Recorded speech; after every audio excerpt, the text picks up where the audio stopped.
So guys, thank you so much po sa lahat ng magtatapos ng content ko na to. Final part po ng bagong Bible verses motivation ko na content. Sana po umpisahan nyo mula part 1 hanggang dito sa part 7, final part. Dagdag ko lang po to. Bali ang context po ng bagong longer videos ko na to na Bible verses nga po. Tungkol po ito sa mga piling tao na napili ko po from Old Testament to the New Testament na love letter ng ating Creator na nagpakita, mga taong to ay nagpakita ng mga insidente sa buhay nila ng matibay na faith sa ating Panginoon at nagkaroon sila ng breakthrough. Thank you po sa inyong lahat na makakapagtapos ng bagong content ko na to. To God be the glory po ulit and God bless us all po. So, gusto ko lang pong idagdag dito sa final part na there are only 4 signs precedes for the return of our Lord Jesus. Although nagawan ko na po ng bagong content, medyo fresh pa po, mga 2 weeks ago pa lang po. Sana po pasyalan nyo yung profile ko. Kung sino pa pong hindi nakakakita nung ginawa kong longer videos din po na 6 na part po yun or 7 part, pero 4 na lang po yung tinira ko dyan sa profile ko na yan. Sana po pasyalan nyo nung hindi pa po nakakapanood mula part 1 hanggang final part.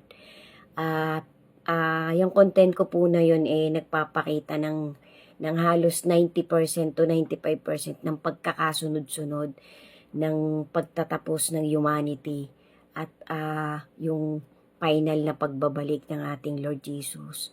So, nabanggit ko po doon na talagang ang inaabangan po natin ngayon yung snatching na mangyayari, yung rapture. And then after po nung rapture, yung pong 1,000 years na reigning ng ating Lord Jesus. And then after 1,000 years po, doon na po mangyayari yung pinaka-climax, yung pinakamatitinding part ng Great Tribulation na i-implement po, na ipapahintulot din po ng ating Lord Jesus. Pero ang mag-i-implement po ng Great Tribulation na climax ay walang iba kundi yung wicked, si Satan po. Amen. Sana po mapasyalan nyo po nung hindi pa nakakapanood ng content ko na yon. Thank you so much po sa inyong lahat. God bless us all po. Thank you po sa pagtatapos ng bawat content ko. Si God na po ang bahala sa ating lahat. So, I just want to add these 4 important event na magpiprecedes for the return of our Lord Jesus. Number one is end of grace. Grace will soon end, will come to an end. That is the opportunity that many people have to repent and be saved. It only explains, guys, na nagawan ko na rin po to ng content na tabunan na lang po dun po sa mga what is written truly happen, mga Bible verses na ginawa ko. Kung gusto niyo pong kalkalin yung mga nandyan sa profile ko, kayo na po ang bahalang manood. Kasi binanggit din po ng mga documentaries na lumalabas na dadating po talaga yung panahon na mawawala na yung grace. Hindi na kalugod-lugod yung iaalay nating sacrifice o anumang pagpapakita natin ng pagbabago in the sight of our Creator. Mangyayari po yan, guys, at malapit na po yun. So, number 2 po, the time of troubles. That is what will continue after the end of grace. And that is the Holy Spirit will no longer be on this earth. And many will be at the mercy of Satan. Therefore, it will be time of trouble as it says in Daniel 12, I mean. So, ini-imply lang po nitong isang dokumentary na to na talagang mawawala po talaga yung grace ng ating Panginoon.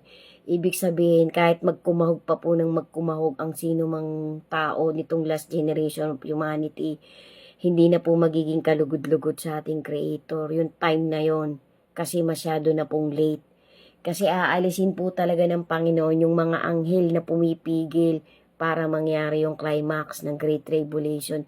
Kasi ipapahintulot na po ng Panginoon na mangyari yun kasi mabilis lang po yun. So, para po hindi natin maranasan yun, sana po ipag-pray natin sa ating Creator habang malakas pa tayo na mapasama na tayo dun sa unang rapture na mangyayari. Kasi yung susunod pong rapture, yun na po yung mabubuhay lahat. Yung iluluwa na din po ng dagat yung mga namatay sa dagat. Tapos mawawala na po yung firmament na yan, yung pinakataas na yan. Kasi nga po magkakaroon na ng final judgment. Yun po yung pinakadulong-dulong mangyayari after the tribulation. So number 3 po, the imposition of the mark of the beast. This is closely related to the time of trouble that we will see on earth, and it is that very soon many people will receive the mark of the beast. Yan po yung number 3 na magpiprecede ng the ultimate coming of our Lord Jesus.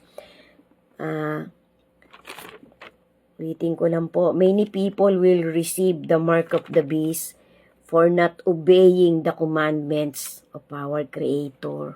So, yan po yung number 3. Number 4 po, the last event that will happen before the return of our Lord Jesus, the begotten Son of our Creator, is the fall of the plagues. And the Bible teaches us that very soon the plagues will fall on all those who do not have their name written in the book of life. So, for all of us, get ready that the coming of our Lord Jesus is closer than ever. So, sinasabi po nila yan sa mga dokumentaryong lumalabas ngayon sa iba-ibang platform, guys. Kasi nga po, pinabibilis na po talaga ng ating Panginoon kasi kailangan po talagang mangyari muna yung 1,000 years bago tong mga pangyayaring to. Ito po yung pinaka-climax, ito po yung ini-imply ng isang dokumentary na fresh pa lang po na umiikot po sa iba-ibang platform na ito nga pong 4 na pangyayaring to, end of grace, yung mawawala na po talaga yung pinaka-Holy Spirit dito sa mundong ito kasi maghahari po talaga yung climax na i-implement nung wicked ang lahat-lahat ng apostasing gagawin niya sa mga nandito sa lupa na makakasaksi ng climax ng Great Tribulation. So number 2 po yung the time of troubles na talagang mawawala po ang Holy Spirit kasi nga po aalisin na ng ating Creator. Tapos ang number 3 po, the imposition of mark of the beast. And the number 4 is the most fatal plagues na babaksak dito sa lupa.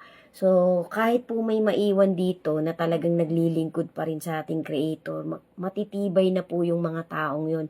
Kasi nakasama po sila sa 1,000 years. Kasi yung pong climax ng tribulation, guys, after the 1,000 years po yun i-implement. So, pakaabangan po natin yan, guys. Kasi nga po, maiwan man tayo o makuha tayo sa rapture, kapag naging chosen po tayo, ay ligtas po tayo, malalampasan po natin yung Great Tribulation hanggang dumating yung final judgment, yung pipiliin na po yung nakasulat dun sa Book of Life at dun sa Book of the Dead. Yan po yung pagkakasunod-sunod. Sana po guys, pasyalan nyo po yung pinakabago kong Bible verses na inimplay ko po dun yung pinakabagong dokumentaryong ginawa. Fresh pa po, wala pa pong 1 month ago o magwa 1 month ago, less than 1 month ago nung isang matuwid na mangangaral ng huling generation natin. Kasi inimplay niya po dun sa kanyang dokumentaryo yung pagkakasunod-sunod na parang crystal clear. Although sabi niya po wala talagang sino mang taong makakapagbigay ng talagang 100% ng buong detalye ng mangyayaring pagkakasunod-sunod. Pero binigay niya po yung the most important detail kasi nga po may mga nakareserba pong mga incident at pangyayari na ang ating Creator lang ang nakakaalam at ang kanyang Lord, ang kanyang begotten Son. Thank you po sa inyong lahat. Ito na po yung final. Sana po umpisahan nyo mula part 1 hanggang ito sa last part. Part 7 po ito. To God be the glory po. Thank you po for watching. Ingat po tayo palagi and always have strong faith to our Creator and to His begotten Son. Amen. God bless us all po and to God be the glory. Amen.